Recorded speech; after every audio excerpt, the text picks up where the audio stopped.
Good afternoon students, welcome to the class. अगर आपने हमारे चैनल को सब्सक्राइब नहीं किया तो सबसे पहले इसको सब्सक्राइब कर लीजिए। इसमें आपको बहुत सारे साइंस के वीडियोस देखने को मिलेंगे जिससे आप अपनी नॉलेज बढ़ा सकते हो और अपने दोस्तों के साथ भी शेयर कर सकते हो।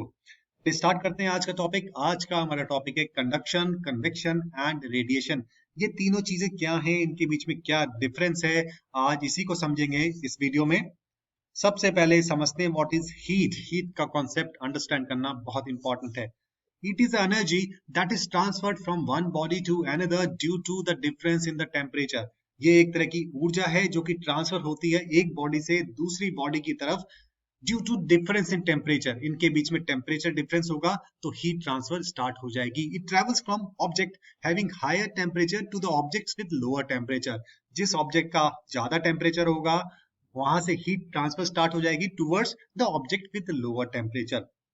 और ये जो हीट ट्रांसफर है ये तीन तरीके से हो सकता है। पहला कंडक्शन, दूसरा कन्वेक्शन और तीसरा रेडिएशन, जो कि हमारा टॉपिक है उसी को समझते हैं। सबसे पहले कंडक्शन को समझते हैं।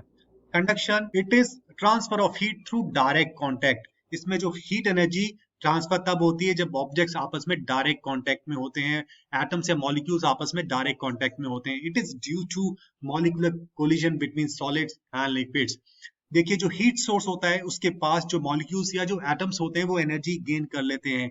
एनर्जी गेन करने के बाद वो अपनी मीन पोजीशन पे वाइब्रेट करना स्टार्ट कर देते हैं।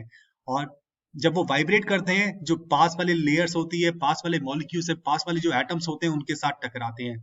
इससे टकराने से ये होता है कि जो एनर्जी उनके पास होती है, कुछ एनर्जी वो साथ वाले लेयर या साथ वाले एटम्स को दे देते हैं और वो भी वाइब्रेट करने लग जाते हैं।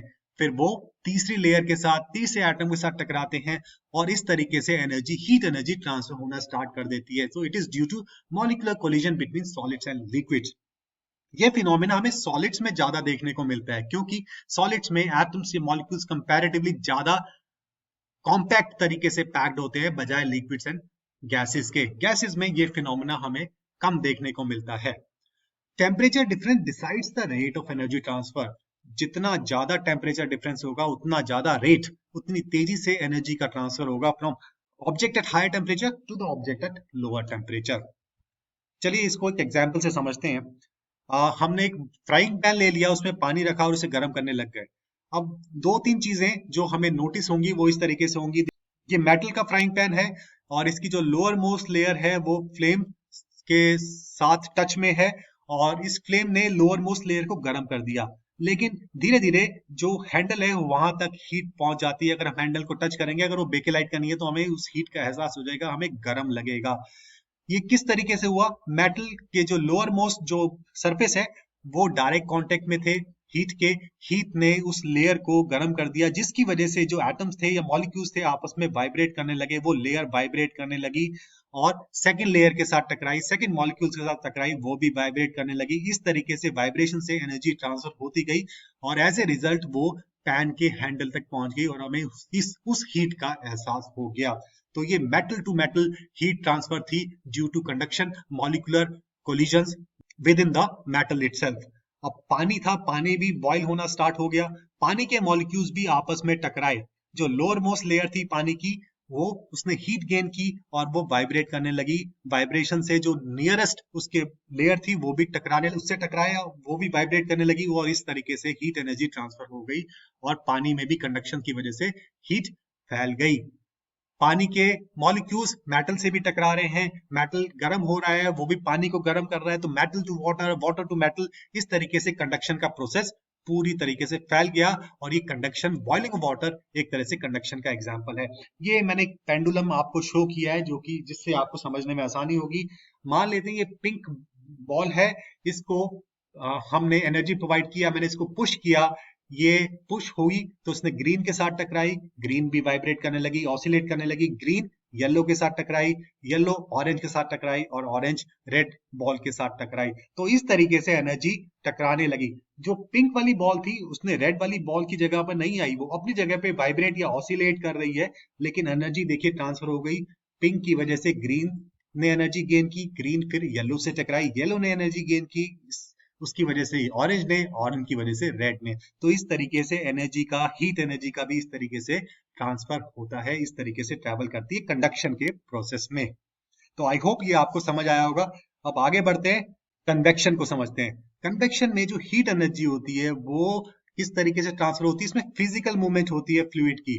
देखिए, कंडक्शन में फिजिकल मूवमेंट नहीं हुई फ्लूइड की, उसमें मॉलिक्यूलर कोलिजन्स हुई। मॉलिक्यूल्स वाइब्रेट कर रहे थे या एटम्स वाइब्रेट कर रहे थे, एक दूसरे के साथ टकरा रहे थे, उस वजह से हीट एनर्जी ट्रांसफर हुई थी। लेकिन कन्वेक्शन में एक्चुअल में मैटर फ्लूइड जो है वो ट्रांसफर होता है, वो मूव करता है, जिसकी वजह से हीट ट्रांसफर होना स्टार्ट कर देती है। ये होती है डिफरेंस इन डेंसिटी।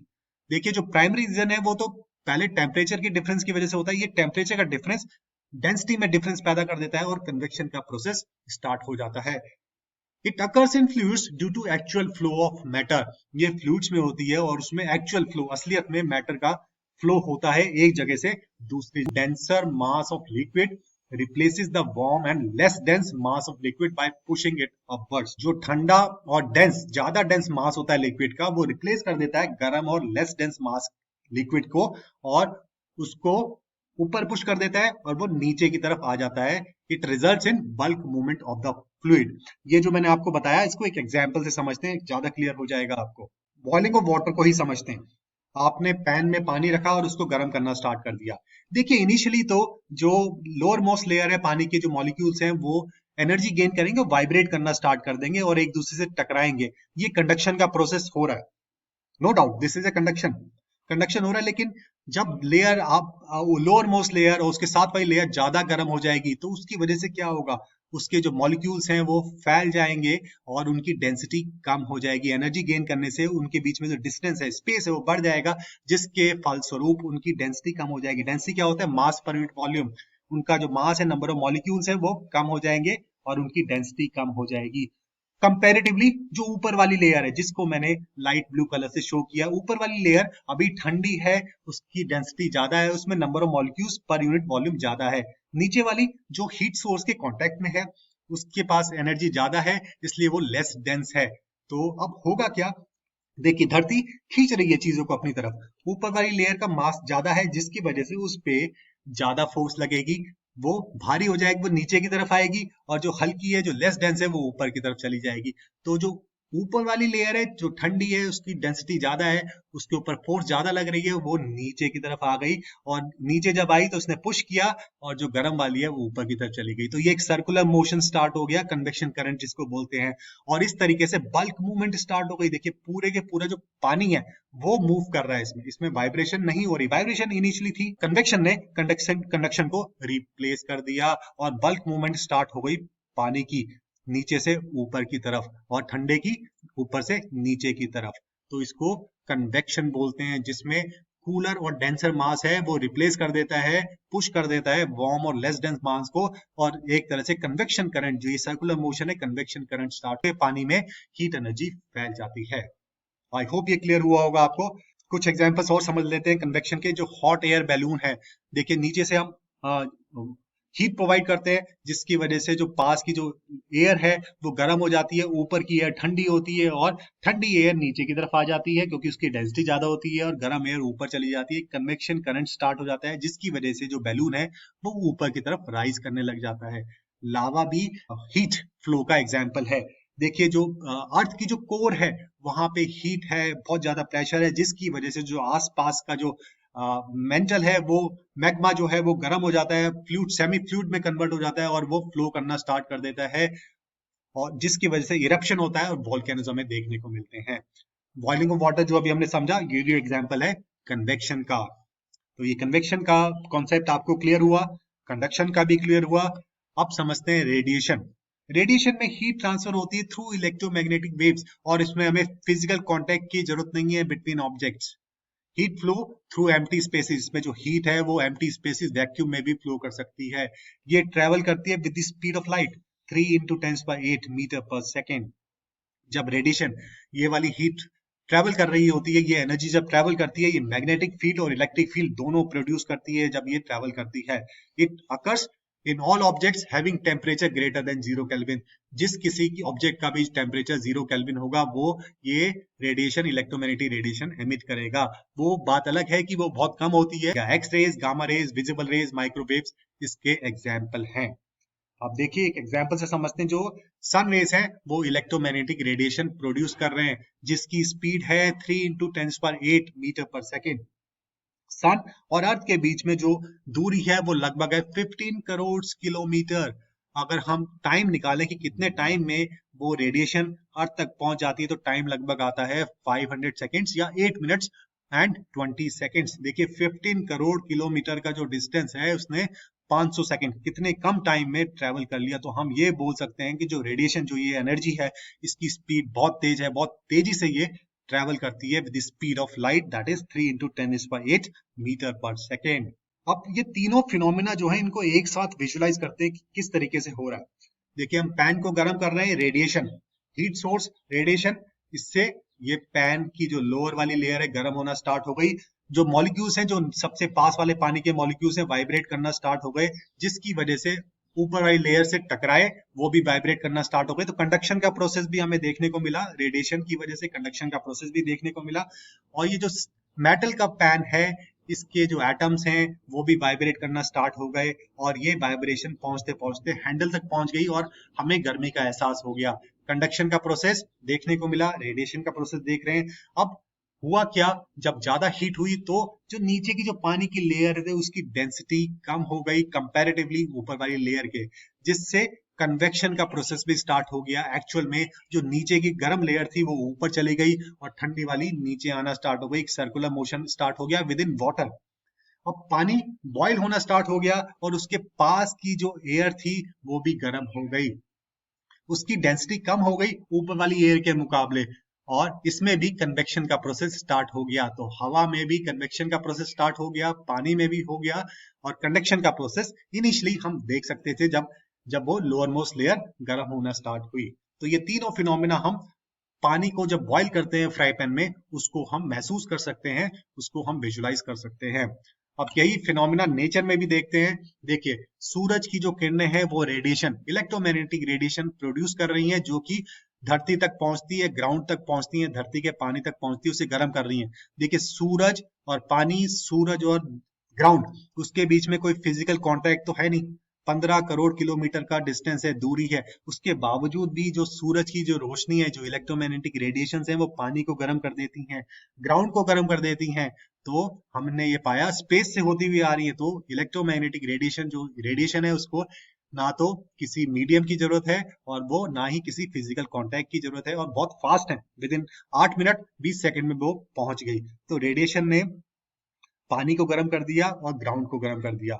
अब जो आसपास की एयर है जो पानी के कांटेक्ट में है, ग्राउंड के कांटेक्ट में है, वो टकरा रहे हैं मॉलिक्यूल्स पानी के साथ, ग्राउंड के साथ, तो एयर भी गर्म होना स्टार्ट हो गई। लेकिन एयर गुड कंडक्टर नहीं है, इसकी वजह से लोअर मोस्ट लेयर या कुछ सेंटीमीटर्स तक ही लेयर्स गर्म हो पाती हैं कंडक्शन के प्रोसेस से। वाइब्रेट कर रहे हैं, टकरा रहे हैं एक दूसरे से, तो कुछ सेंटीमीटर तक ही वो हीट एनर्जी को ट्रांसफर कर पाती हैं। लेकिन अब आ जाता है कन्वेक्शन का प्रोसेस। नीचे की जो लेयर है वो गर्म हो गई है, ऊपर की जो लेयर है वो ठंडी है। ऊपर की लेयर भारी है, नीचे की जो हवा की लेयर है वो हल्की है क्योंकि डेंस कम है वो, जिसकी वजह से भारी लेयर नीचे की तरफ आ जाती है और भारी और ठंडी लेयर नीचे की तरफ आ जाती है, गर्म और लेस डेंस एयर ऊपर की तरफ स्टार्ट हो जाती है। तो कन्वेक्शन करंट, जो विंड्स है जो हमें देखने को महसूस करते हैं, वो भी कन्वेक्शन करंट्स की वजह से होता है। और ये इस तरीके से जो गर्म हवा है ऊपर की तरफ जाती रहती है, फिर ऊपर पहुंचती है, एल्टीट्यूड हाइट गेन करती है, ठंडी हो जाती है, वाटर ड्रॉपलेट्स बनते हैं और हमें बारिश देखने को मिलती है। तो वेदर फिनोमेना में ये कन्वेक्शन करंट्स बहुत इंपॉर्टेंट हैं। तो ये तीनों फिनोमेना एक साथ हमने नेचर में देख लिए, radiation, conduction and convection. Conduction कुछ सेंटीमीटर तक ही हम महसूस कर सकते हैं क्योंकि air is not good conductor. फिर कन्वेक्शन स्टार्ट हो जाता है जो कि गर्म हवा को ऊपर लेके चला जाता है। आई होप आपको क्लियर हुआ होगा। अब इसको समराइज कर लेते हैं। कंडक्शन में डायरेक्ट कॉन्टेक्ट होना चाहिए और मॉलिक्यूलर कोलिजन्स होती हैं, जबकि कन्वेक्शन में फिजिकल मूवमेंट होती है फ्लूइड की। रेडिएशन में हीट ट्रांसफर होती है विदाउट एनी फिजिकल कांटेक्ट, जो हमने देखा सूरज की रोशनी धरती तक पहुंच गई, धरती गर्म हो गई बिना फिजिकल कांटेक्ट के। कंडक्शन में जो मेन एनर्जी ट्रांसफर होती है heat transfer due to temperature difference. Convection में डिफरेंस इन डेंसिटी, लेकिन ये डिफरेंस इन डेंसिटी भी टेम्परेचर डिफरेंस से ही अराइज हुआ। लेकिन कन्वेक्शन का प्रोसेस तभी स्टार्ट होगा जब डिफरेंस इन डेंसिटी हमें देखने को मिलेगा। इसमें ऑब्जेक्ट्स जो कि जिनका टेम्परेचर 0 केल्विन से ऊपर होता है रेडिएशन में, वो ऑब्जेक्ट सारी रेडिएट करती है, रेडिएशन हीट एनर्जी एमिट करती है। कंडक्शन भी स्लो है, कन्वेक्शन भी स्लो है, रेडिएशन बहुत फास्ट है, जो कि हमने देखा सूरज की रोशनी जो कि इलेक्ट्रोमैग्नेटिक रेडिएशन है धरती में 500 सेकंड्स में पहुंच जाती है, 8 मिनट 20 सेकंड्स में पहुंच जाती है। तो आई होप ये क्लियर हुआ होगा आपको डिफरेंस तीनों में। अब आपके सामने एक क्विज है। क्विज अटेम्प्ट करने से पहले अगर आपने चैनल को सब्सक्राइब नहीं किया तो सब्सक्राइब कर लीजिए और फिर उसके बाद क्विज अटेम्प्ट। पहला क्वेश्चन है, conduction is transfer of heat through direct contact. Conduction में हीट ट्रांसफर होता है थ्रू डायरेक्ट कॉन्टैक्ट, ट्रू और फॉल्स। दूसरा, rising of a hot air balloon is an example of conduction. जो हॉट एयर बैलून होता है वो हवा में ऊपर की तरफ जाता है because of conduction. Is this true और फॉल्स? रेडिएशन में heat can flow through empty spaces, true or false? Fourth, convection results in the bulk movement of the fluid, true or false? Fifth one, convection is more common in solid, is this true or false? और last है आपके लिए, radiation occurs in objects having temperature less than 0. Radiation उन objects में होती है जिसमें temperature less than 0 kelvin होता है, ट्रू और फॉल्स? अब इसको पॉज कीजिए and your time starts now. And the answers are, I hope students ये आपको क्लियर हुआ होगा। कंडक्शन, कन्वेक्शन एंड रेडिएशन में क्या डिफरेंस है समझ आया होगा, इंटरेस्टिंग लगा होगा। अगर आपको ये वीडियो इंटरेस्टिंग लगा है तो आप हमारे चैनल को सब्सक्राइब करें, अपने दोस्तों के साथ शेयर करें। मैं आपको दोबारा मिलता हूँ। Till then goodbye, thank you very much and have a nice day.